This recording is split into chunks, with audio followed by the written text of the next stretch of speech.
আসসালামু আলাইকুম dear students. আজকে আমাদের আলোচনার বিষয় হচ্ছে অপ্রত্যাবর্তী প্রক্রিয়ায় এন্ট্রপি বৃদ্ধি পায়। অপ্রত্যাবর্তী প্রক্রিয়ায় এন্ট্রপি বৃদ্ধি পায়, এটা দেখো কতবার পরীক্ষায় আসছে।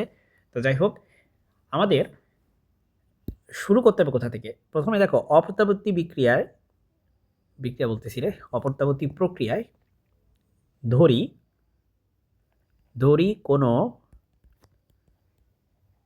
কোনো অপ্রত্যাবর্তী অপ্রত্যাবর্তী প্রক্রিয়ায়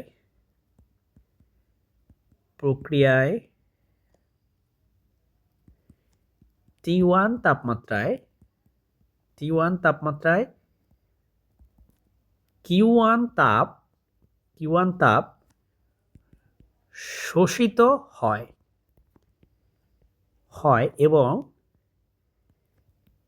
T2 তাপমাত্রায় Q2 তাপ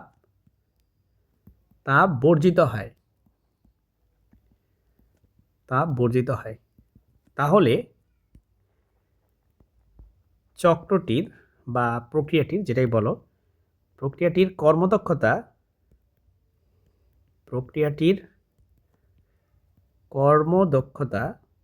তোমরা জানো যে অপ্রত্যাবর্তী প্রক্রিয়া হচ্ছে এমন একটি প্রক্রিয়া যে প্রক্রিয়ায় কর্মদক্ষতা সবসময় তাপের সাহায্যে বের করা হয়। সেক্ষেত্রে কর্মদক্ষতা হবে eta equal to 1 minus Q2 by Q1,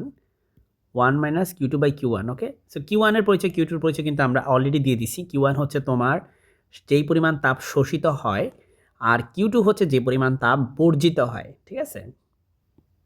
আচ্ছা, এবার আমরা একটা প্রত্যাবর্তী প্রক্রিয়া নিব, ঠিক আছে। অপ্রত্যাবর্তীর পরে একই তাপমাত্রায় আমরা প্রত্যাবর্তী প্রক্রিয়া নিয়ে কাজ করব। ওই একই তাপমাত্রায়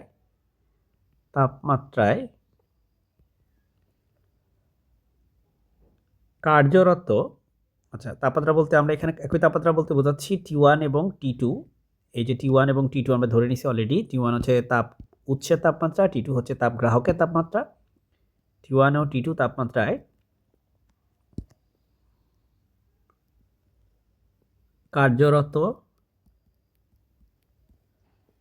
কার্যরত প্রত্যাবর্তী ইঞ্জিনের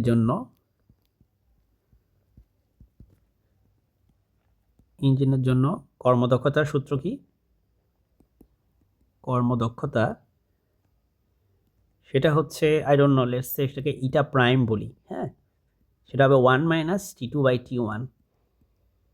সো খেয়াল করো, প্রত্যাবর্তী প্রক্রিয়া যেমন হিট ইঞ্জিন একটা প্রত্যাবর্তী প্রক্রিয়ার মধ্যে দিয়ে যায়। সো হিট ইঞ্জিনের ক্ষেত্রে তোমার কর্মদক্ষতার ফর্মুলা এরকম। আর যেমন কার্নো ইঞ্জিন একটা অপ্রত্যাবর্তী প্রক্রিয়া, সেটার ক্ষেত্রে কিন্তু কর্মদক্ষতার সূত্রটা হচ্ছে এটা। এখন আমরা কার্নোর যে উপপাদ্য সেটা থেকে জানি যে প্রত্যাবর্তী প্রক্রিয়ায় তোমার ইটার মান অলওয়েজই বেশি থাকে। কার্নোর উপপাদ্য থেকে আমরা জানি প্রত্যাবর্তী প্রক্রিয়ায়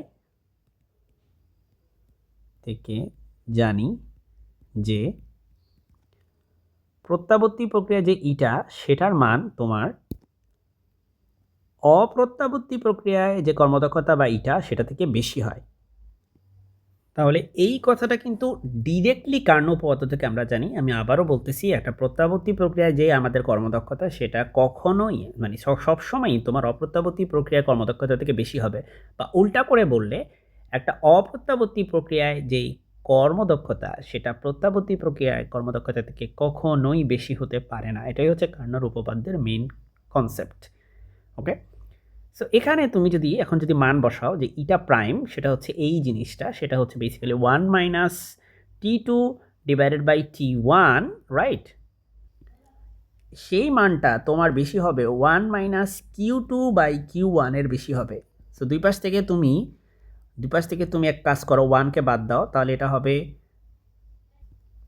এটা হবে minus T2 by T1 is greater than minus Q2 by Q1। অথবা এবার তুমি -1 দ্বারা গুণ করো। -1 দ্বারা গুণ করলে তোমার ডিরেকশন চেঞ্জ হয়ে যাবে। -1 দ্বারা গুণ করলে ডিরেকশনটা চেঞ্জ হয়ে যাবে। এটা তোমরা নিশ্চয়ই জানো যে অসমতার চিহ্ন কিন্তু -1 দ্বারা গুণ করলে চেঞ্জ হয়ে যায়। সো আমরা এখান থেকে দেখতে পাচ্ছি আমাদের এই অনুপাতটা এটা থেকে বেশি, ঠিক আছে? এটা থেকে বেশি। এবার আমরা একটু সাইড চেঞ্জ করব। আমরা Q2/Q1 কে বাম পাশে নিয়ে আসবো। বাম পাশ ডান পাশ না, মানে অ্যাঙ্গেল ব্র্যাকেটের এই পাশে নিয়ে আসবো। সো সেক্ষেত্রে আমরা পাচ্ছি Q2/Q1 is greater than T2/T1। দেখো অ্যাঙ্গেল ব্র্যাকেট কিন্তু চেঞ্জ হয়ে যাবে। কেন? সাইনটা কেন চেঞ্জ হবে?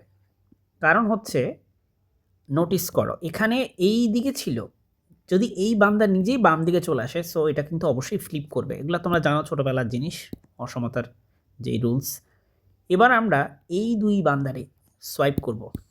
So Q2/T2 is greater than Q1/T1।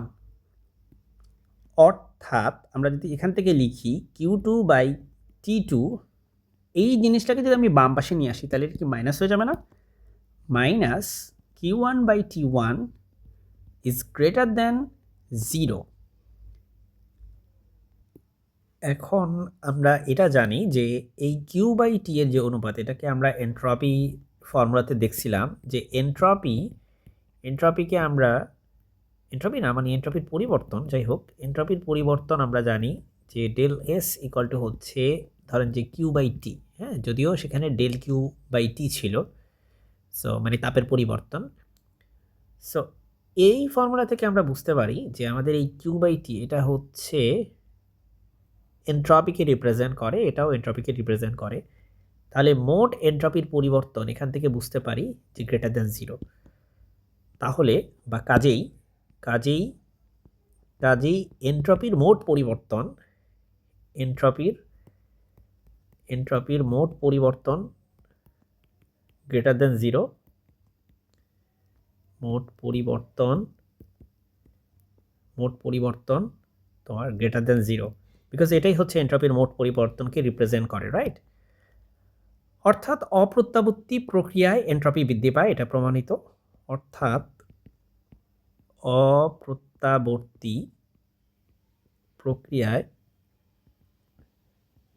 প্রক্রিয়ায় এনট্রপি